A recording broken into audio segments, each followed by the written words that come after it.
Greetings guys, it's Rich back in with another video. Now, at this point in my career, I'd like to say that I'm actually good at PvP and I know what I'm doing. This isn't the case. I just bumble around New Eden and then things kind of go right for me sometimes. This isn't one of those times. I don't know whether it's cause I was sleep deprived, not had my coffee, or I'm just being bad. Like, I don't have the excuse of it being really early here. So I was, should this, Ishtar, expecting the tank well, hoping that the NPCs wouldn't, like, all just switch on me, and all this income DPS would be happening. So, of course, I decided to, like, align out and warp off here. Don't know what I was thinking. I didn't do this! And we just feed to the Ishtar. So that's a great little start to, like, my little PvP thing. Yeah. Not bad my part in noticing that Stabber versus Ishtar fight. I had my MWD continuously running, which is a bad, so I should have had my AB on the go. But after that, I come to the low sec to a bit of Destroyer PvP. I was curious to see how this matchup would go. A Blaster Catalyst versus a Blaster Corm. My money was definitely on the Catalyst here. This fight is really close. But I was expecting. I'm actually thinking that this Corm is going to have a hard time against certain matchup. Coercers, Thrashers, Catalyst is going to have a hard time. If we do win this, but the only reason we won this was because that Catalyst was using T1 hull rigs as opposed to T2. Had he been running a full stack of T2 hull rigs, we would have lost that for sure. It's against an autocannon Thrasher. Again, another one that I feel that's going to be pretty close to for the Cormorant, especially if it's like an RD Thrasher or something like this, and it can pull range out for Void and make us forced to switch to Null. It's going to be pretty rough, but we do end up taking out Null, so GF to those two gentlemen. Now, this ends up being quite an interesting fight. I feel myself quite far off the beacon here. So ideally, I want to separate the Rafter from the Catalyst. These guys are together. Now, I want to kill the Rafter before I engage the Catalyst, because I don't want to brawl both of these at once. You've seen how close it was, the Catalyst versus the Cormorant, just 1v1. So I'm hoping to get this Rafter, I go Null, hoping to get a scram on him rapid, and then just nuke him with Null. Which sort of works. The Catalyst is like 30 off at this point. He does have an MWD on the go, so he's going to get into range fairly soon. But this Rafter is melting, which is beautiful. Then I need to switch to Void and then fight his Catalyst. I'm just going to ram him, get Void on the go, and hope that he's not the greatest fit. He wasn't... I can remember him being not the greatest fit, nor the Rafter. But they're still, like, competently fit, if you feel me.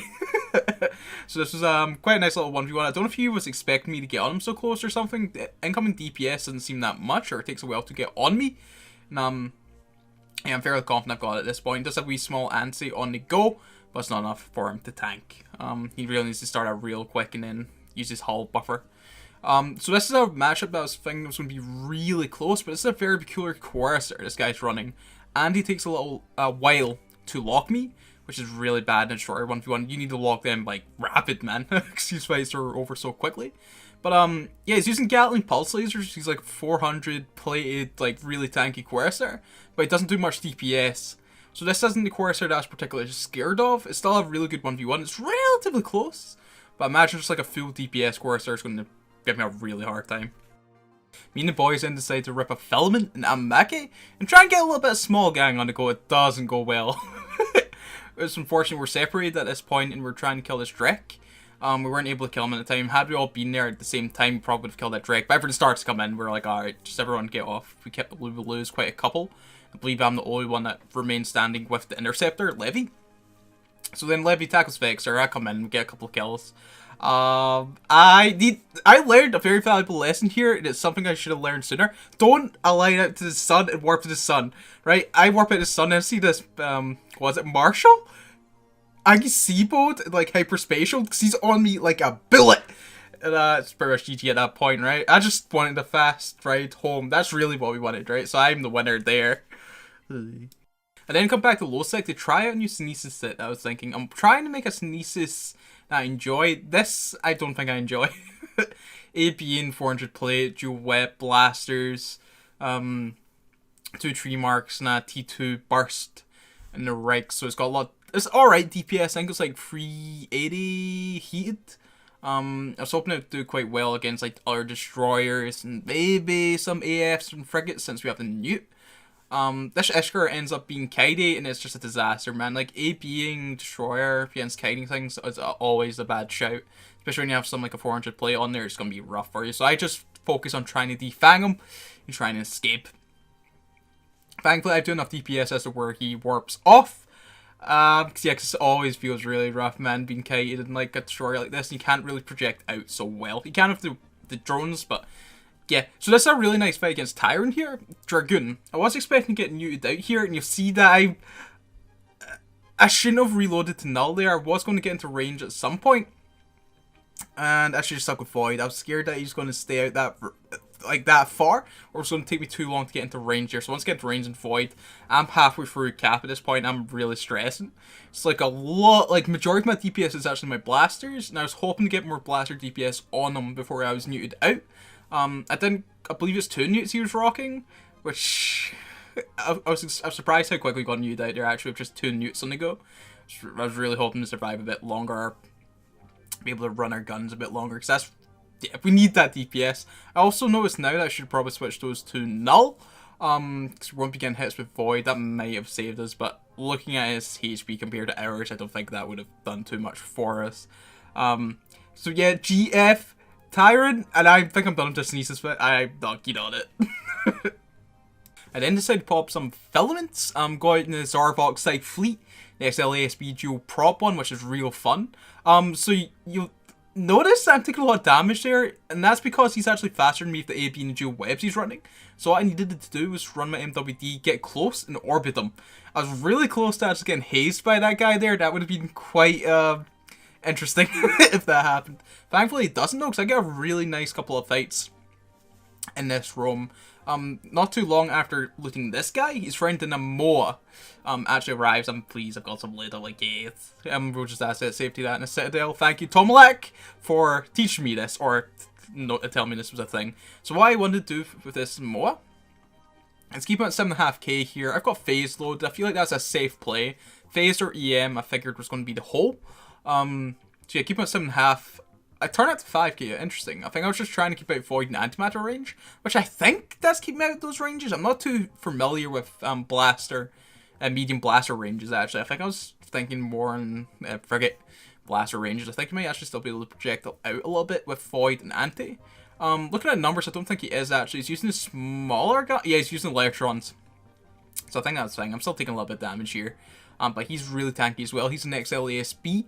Fits similar to me. The only thing is I'm probably projecting my damage onto him more. You also see that I'm using a Killarney Wasp as my drones, because I've lost all my drones and I stole one of these off an Ishtar. Just for like, one drone's better than having none. So GF to those guys. I then get another quality little fight in this space, right? Fountain. I've been getting like a lot of really good fights in here. This Heki, I see him on the other side. He was yellow box me, so I jumped gate. He one points me, probably thinking I can maybe pull range from me, but the dual nano, like dual prop side fleet so fast. So I get on top of him rapid. He's going to go down at this point. But thankfully, our Moor buddy comes back, and he's looking to give us another fight here, so I'm very pleased. He's in a different fit. Like, I'm checking his fit, and I'm like, okay, what's his resist tool? But he's in a completely different fit this time. It's completely buffer. And I didn't notice at the time what guns he's still using Electrons. Interesting. I keep him at 7.5k here. I want to get those drones off me.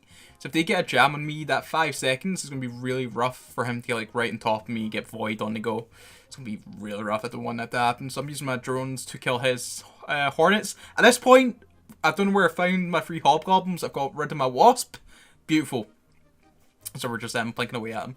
I end up becoming really low on what's called tank here, because he's actually really tanky here, and I make a different play. I think he's loaded Null at this point, and he's projecting out. And Cap's becoming an issue. I can always turn off my small newt if that becomes too much of a problem, but I've got very little cap charges left, and I'm thinking, since he doesn't have a web here, let's orbit him. This is probably would have been a smarter play from the start of this fight. I just wasn't really thinking at the point. So I keep him at 1k here. I am completely out of anti charges at this point, and I'm very low on tank here. We do have a DCU, but just because of the dual nanos, we have not much hull, right? And I've not got much shield on the go left. But thankfully, we get under these guns quite well here. And I'm still starting to cross my fingers, because a good couple of hits and we're dead. So if you get some good hits with Void or Anti, I don't know if he had Anti in the hold, but he was using Void at this point. Had he used Anti at this point, he might have actually been able to kill us here. But nevertheless, GF to this Moa guy, like, giving us 2 really good fights here is really cool, and he GF both times. More people like that and also giving the good fights are always appreciated. So thank you to the residents of Initiate, or whatever space that was, but it was Initiate I was fighting, I believe. So GF again, guys.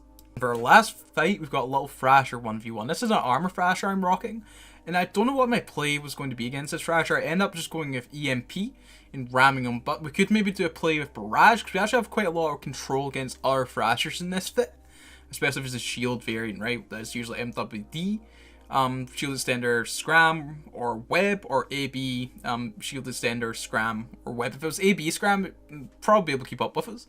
But if it was AB scram, of course, we'd be able to pull range from it, or MWD scram. So I think maybe Barrage might be the right call here. I'm really, like, I'm playing with ranges there. I thought I've lost it at this point, but we actually take it. So that's really down to the wire. And he was using the exact correct ammo there, so that's very spooky for me. He was using fusing. And that's the shield fit he was running. So it was a really nice little fight there. I think this Thrasher's going to do well. The only thing is, like I mentioned with the Sneezes, AB destroyers with a 400 plate are going to be very susceptible to kiters. So I'll probably stick myself in plexes first, right? Maybe like run from things that you can kind of always assume are going to be kiters, like slicers, these kind of things. So that is all the content I got for you boys. Loving developments, man. Not so much the small guy in front. We haven't had much good luck in that area, but for solo it's been great fun, man. Like an absolute dream, right? You get like camped in, make a couple of saves, they start combat probing you, just like blink about, wait for your timer, and then filming out.